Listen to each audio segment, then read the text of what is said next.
Raka tahu bahwa jalur pendakian itu hanya punya 4 pos karena ia sudah beberapa kali melewati jalur yang sama.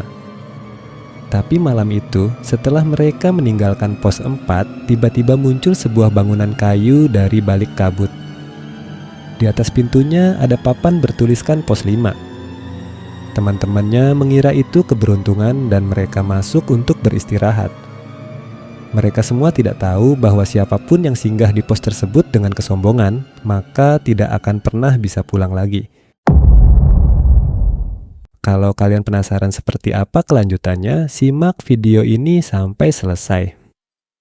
Tapi sebelum itu, jangan lupa tekan tombol subscribe dan nyalakan lonceng notifikasinya agar kalian tidak ketinggalan video horor lainnya dari Niskasara.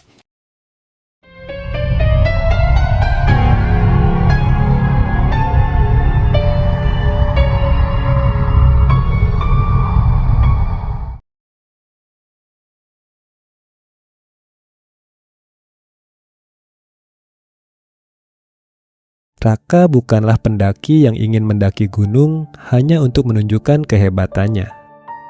Ia lebih suka mendaki dengan tenang dan senantiasa menjaga perilakunya.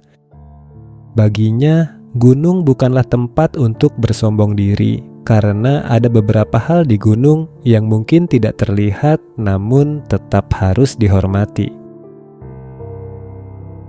Malam itu, Raka mendaki bersama 4 temannya, yakni Dimas, Bagas, Jovan, dan Farel. Mereka tidak hanya datang untuk menikmati keindahan alam, tapi juga untuk membuat konten. Sejak mereka berada di base camp, kamera sudah menyala dan merekam semua kegiatan mereka. Setiap hal kecil yang terjadi, bahkan hal-hal yang tidak terlalu penting, selalu dijadikan bahan candaan dan lelucon oleh mereka. Di dekat loket pendaftaran, Dimas merekam sebuah papan larangan.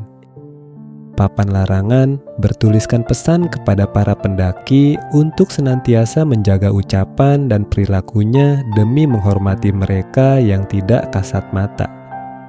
Ia membacanya dengan nada mengejek diikuti tawa oleh Bagas. Bagas berkata bahwa narasi mistis kayak gini emang sengaja dibuat agar para pendaki pemula takut. Raka menegur mereka pelan. Sebenarnya ia tidak ingin memulai pendakian dengan suasana yang buruk, tetapi ia juga tidak nyaman mendengar mereka bicara sembarangan. Sebelum mereka berangkat, penjaga loket mengingatkan mereka bahwa jalur resmi hanya memiliki 4 pos.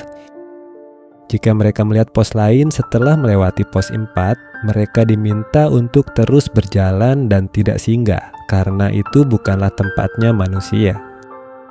Namun Dimas menanggapi pesan itu dengan bercanda. Kalau benar ada, ya kita singgah aja. Siapa tahu ada sesajen. Lumayan buat ganjel perut. Perjalanan di awal memang berjalan dengan lancar. Raka dan teman-temannya berhasil melewati pos 1 dan pos 2 tanpa ada masalah yang berarti. Namun, ketika mereka tiba di pos 3, kabut tipis mulai turun perlahan. Meskipun cuaca mulai berubah, Raka dan teman-temannya masih merasa kuat dan penuh semangat. Mereka terus bercanda dan bersenda gurau meskipun suara hutan di sekitar mereka perlahan menjadi lebih sepi dan sunyi.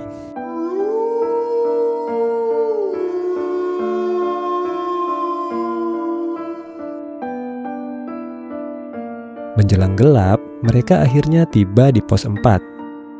Area kecil ini menjadi tempat terakhir mereka untuk beristirahat sebelum melanjutkan perjalanan menuju puncak. Raka kemudian menyarankan untuk bermalam di sana.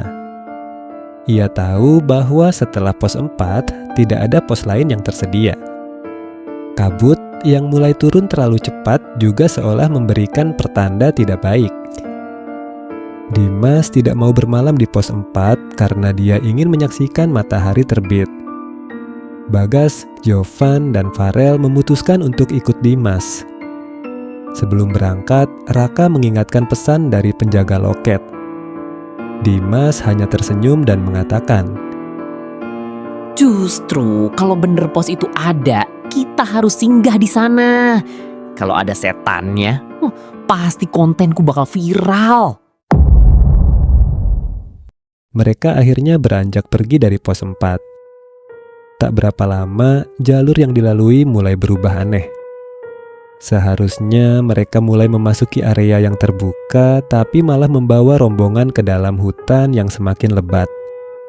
Akar-akar besar melintang di tanah dan cahaya senter hanya mampu menembus beberapa langkah di depan mereka. Jam tangan Raka tiba-tiba berhenti bekerja. Sementara itu, kompas kecil Jovan juga berputar dengan sangat kencang tanpa arah yang jelas. Lalu terdengar suara kentongan dari kejauhan, hanya beberapa pukulan pelan saja tetapi cukup untuk membuat semua orang berhenti kebingungan, karena bagi mereka tidak mungkin ada desa di atas sana. Perlahan, kelelahan mulai menguasai mereka. Farel beberapa kali hampir jatuh dan Jovan terus mengeluh karena lututnya sakit. Saat itu, di tengah kabut tebal, muncul cahaya kuning dari arah depan. Semakin mereka mendekat, cahaya itu terlihat seperti tergantung di depan sebuah bangunan tua. Di depan pintu bangunan itu terpampang sebuah papan dengan tulisan Pos 5. Raka langsung berhenti ketika melihat bangunan tersebut. Ia sadar bangunan itu tidak mungkin berada di sini. Mereka baru saja melewati pos 4 dan setelah itu seharusnya tidak ada lagi tempat peristirahatan. Ia meminta teman-temannya untuk tidak masuk, tapi Farel malah menghasut mereka dengan berkata, Guys, ini dia bonus pendakian yang kita cari-cari. Mitos tentang pos 5 ternyata beneran ada. Ayo kita review. hingga satu persatu dari mereka melangkah ke dalam bangunan itu. Anehnya, semuanya seperti sudah disediakan di dalam pos. Ada 5 tikar yang sudah tergelar rapi dan juga ada 5 gelas logam yang berisi air hangat. Teman-teman Raka duduk santai minum air hangat dari gelas tersebut lalu merebahkan diri mereka. Sementara itu, Raka tetap berdiri dekat pintu, tidak menyentuh apapun yang ada di sekitarnya. Di sela-sela istirahat mereka, terlihat wajah Jovan yang kesal dan mengatakan, Alah, hantu di pos 5 ternyata cuma mitos. Buktinya di sini nggak ada apa-apa. Kalau gini, konten kita pasti nggak bakal viral. Di sudut ruangan, Raka menemukan sebuah kertas yang terlihat lembab dan berbau seperti tanah basah. Raka terheran setelah melihat beberapa nama teman-temannya beserta jam yang berbeda-beda tanpa mengerti apa maksud dari keterangan waktu tersebut. Anehnya, hanya nama Raka yang tidak tertulis di kertas itu. Bagas kemudian mencoba menulis nama Raka di kertas itu, tapi yang terjadi malah tintanya menjadi memudar, seolah-olah kertas tersebut menolak tulisan itu.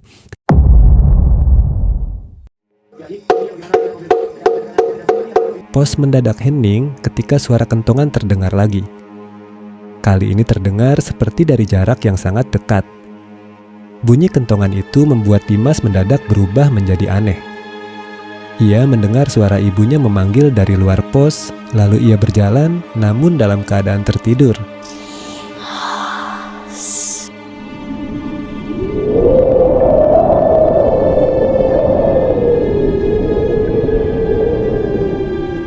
Tiba-tiba pintu pos terbuka dengan sendirinya, diiringi kabut masuk ke dalam bersama dengan bau tanah yang basah.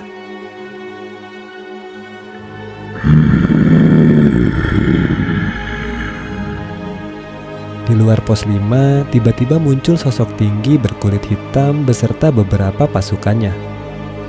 Matanya merah menyala disertai bulunya yang tebal. Sosok itu menunjuk ke arah Dimas dengan wajah yang penuh amarah. Lalu perlahan tapi pasti tanpa Dimas sadari, tubuhnya seakan-akan tertarik ke arah sosok tersebut lalu menghilang. Bagas sangat panik dan berusaha menolong Dimas.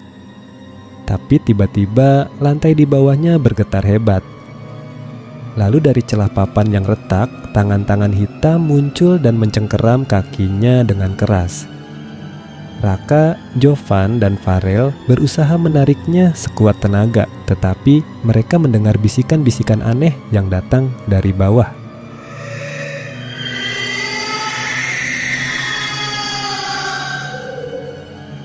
Raka, Jovan, dan Farel berusaha menariknya sekuat tenaga, tetapi mereka mendengar bisikan-bisikan aneh yang datang dari bawah. Bagas menjerit keras dan berkata bahwa ada wajah-wajah menatapnya dari bawah sana sebelum tubuhnya tiba-tiba tertarik ke bawah dan lantai kembali rapat seperti semula. Tidak lama setelah Bagas menghilang, Jovan melihat bayangannya sendiri berdiri di luar jendela. Bayangan itu beberapa kali mengetuk kaca, lalu tersenyum dengan mata yang putih dan kosong sambil diiringi lampu minyak yang padam sejenak. Saat lampu minyak menyala kembali, sosok genderuwo tadi sudah berada di samping Jovan.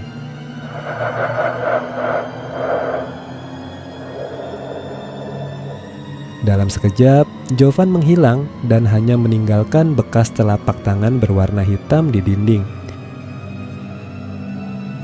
Farel menjadi yang terakhir. Ia bertekuk lutut di sudut ruangan sambil menangis dan meminta ampun. Namun, sosok penunggu tersebut muncul tepat di hadapannya, terlalu tinggi untuk ruangan itu. Tangan hitamnya menyentuh kepala Farel dengan pelan. Perlahan tubuh Farel mengering, menghitam, lalu hancur menjadi debu. Raka bersujud dan memohon agar teman-temannya dikembalikan. Namun dinding pos 5 meresponnya dengan nada penuh amarah. Mereka naik membawa kesombongan yang sudah sampai ke puncak. Maka tidak seharusnya tubuh mereka turun lagi dari gunung ini.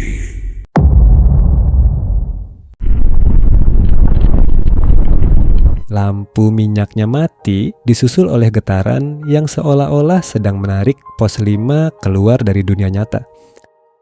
Raka masih bersujud dan memohon sambil menyebut nama teman-temannya satu persatu. Ketika ia membuka mata kembali, semuanya sudah tidak ada. Lantai kayu, meja, kertas tamu, dan bangunan lainnya kini semua menghilang. Ia kini bersujud di tengah hutan biasa di atas tanah yang basah dan dipenuhi akar-akar. 2 hari setelah kejadian itu, warga menemukan Raka di jalur antara pos 4 dan puncak gunung. Ia masih hidup, namun matanya tampak kosong dan suaranya terdengar serak.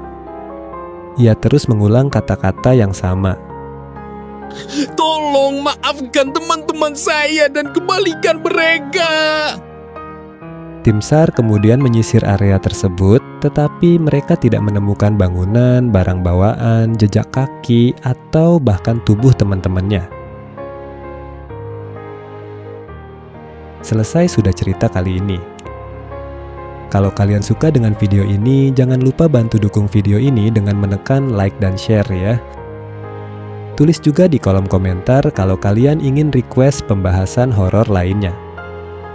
Oh iya, jika kalian punya cerita horor yang pernah dialami dan ingin dibagikan, kirimkan cerita kalian ke email niskasara.info@gmail.com.